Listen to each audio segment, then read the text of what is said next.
This is a Fox 17 winter weather alert.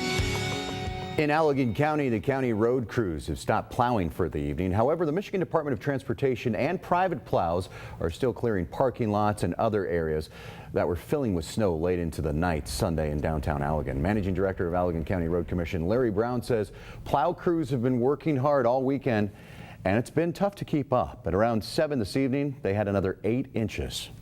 It's pretty nasty out there. The roads are mostly down to one lane, and then there's snowpack or ice pack underneath the snow that's fallen today. We had about 8 inches out here today. You recommend travel? No, I do not. If you have a four-wheel drive, are you okay, or would you still recommend that folks not go out? Well, speaking from experience, I got stuck with my four-wheel drive today, so I couldn't recommend it.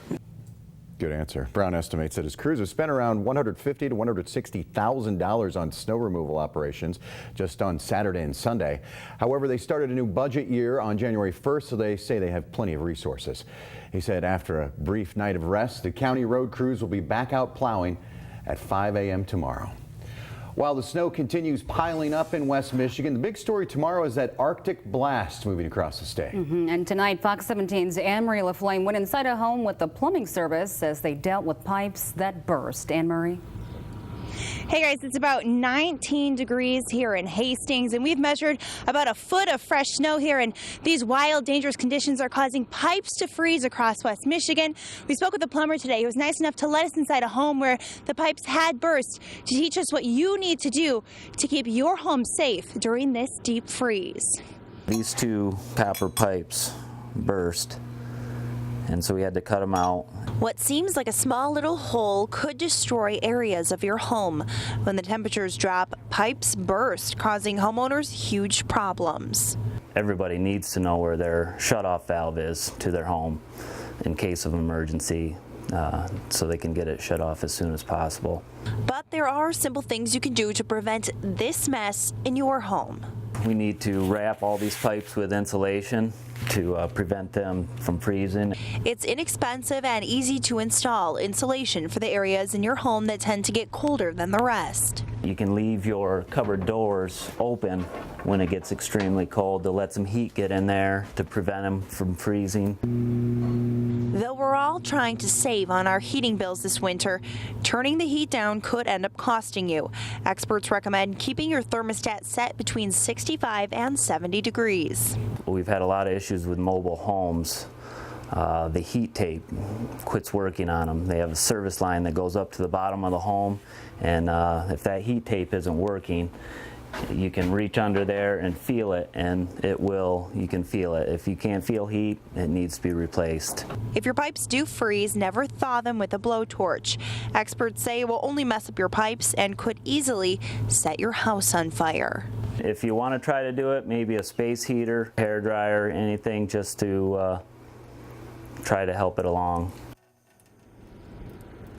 So it really is about keeping your home heated well during this cold winter temperatures. And I was really surprised to learn that experts say keep your house between 65 and 70 degrees. And they say it's because when the outside gets so cold, those places in your house that aren't heated as well get colder than normal, and not necessarily just where your thermostat is.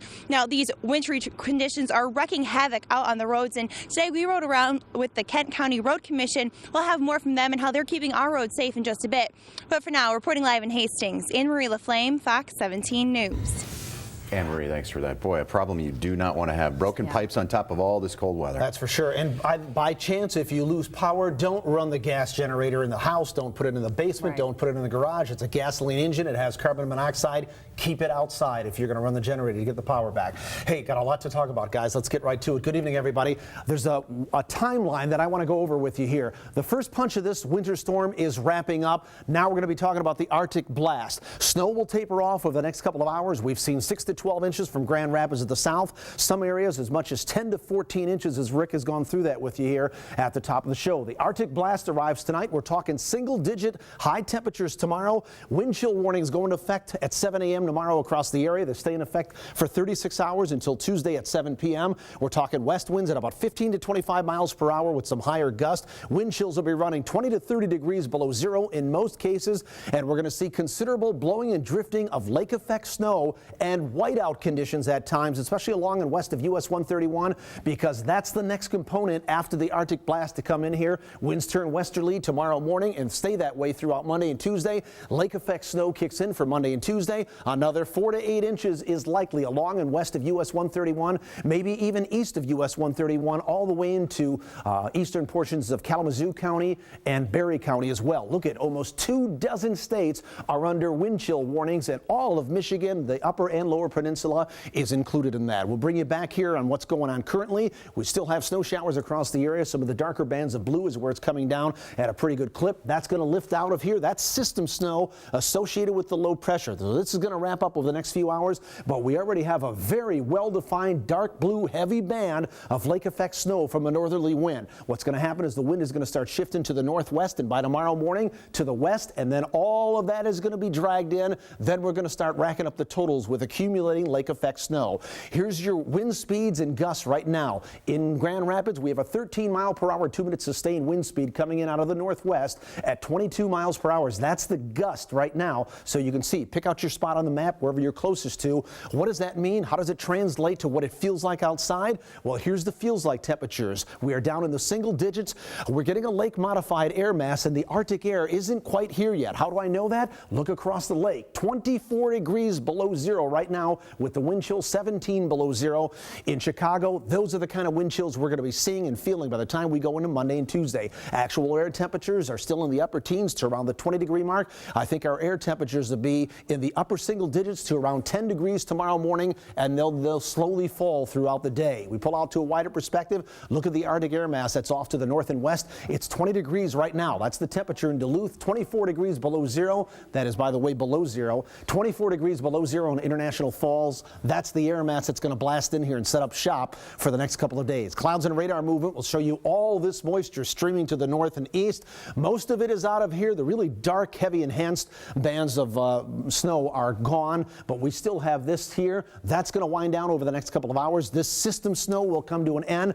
Then the westerly wind kicks in, and then we're going to start racking up some lake effect snow. How does that play out on our computer forecast model we call Future Track HD? We'll pick this up at 6 a.m. You can see the snow over Lake Michigan and just beginning to kind of turn inland by the time we get into tomorrow morning. This is laid out very nicely because watch the time clock here. You can see the westerly wind is going to drag this snow all the way in. Right in this location here, there's going to be a big bubble inland all the way into eastern Kalamazoo County, Berry County, even into Battle Creek, all the way to Lansing, and maybe even into Jackson as well. I'll show you the snowfall map of what I think will fall in just a minute, but take away from it. That's what the computer forecast model is showing because of the strong westerly winds. As we go Monday to Tuesday, we've still got that lake effect snow falling, and then as we go into later on Tuesday, this should start tapering down, and the good news, by Tuesday evening, we should start seeing those winds finally taper off as well. How much snow do I think will fall? Remember the big bubble that I just showed you on Future Track? That's how I think it will shake out with accumulating lake effect snow. The heaviest snow falls in the area of dark blue here. I think 4 to 8 inches Monday night, and through Tuesday. So it's about another 48-hour event that we're going to be talking about here. The next heaviest snow in the medium blue, Grand Rapids in the metro area down to Battle Creek, about 3 to 6 inches. The lighter blue will be about 2 to 4 inches through Fremont over towards Lansing and northeastern and eastern portions of Calhoun County. The lightest amounts occur further away from Lake Michigan. In the light gray there, you're talking about 1 to 2 inches. So again, the further away you get from that lake influence of Lake Michigan, the lighter the snowfall amounts will be. What's the next 5 days, or should I say 7 days, looking like? Well, we'll eventually climb out of that Arctic blast by the time we get into Wednesday. But remember, wind chills the next couple of days are going to be running about 20 to 30 degrees below zero. Look at the overnight low tonight going into Tuesday morning, 8 degrees below zero. We'll be up to around 15 on Wednesday. There could be some light snow or flurries. Thursday, 25 degrees with some light snow or flurries. 34 on Friday. There could be a light PM mix of some rain, some snow, or some light freezing rain or freezing drizzle. 36 on Saturday. We might see a light mix of precipitation or rain to snow. And 35, dry conditions, and finally some sunshine on Sunday. So this is going to be a brief Arctic blast, but it is certainly going to wreak havoc over West Michigan the next couple of days. So if you don't have to be out, please stay home. Don't take any chances. This is a very dangerous situation, and this is some of the coldest air we haven't seen in years. Christian, Janice? All right, thanks, Kevin. A snow emergency is now in effect in Battle Creek. Just a few minutes, we're going to be checking in with Calhoun County about how they're dealing with the cold and snow.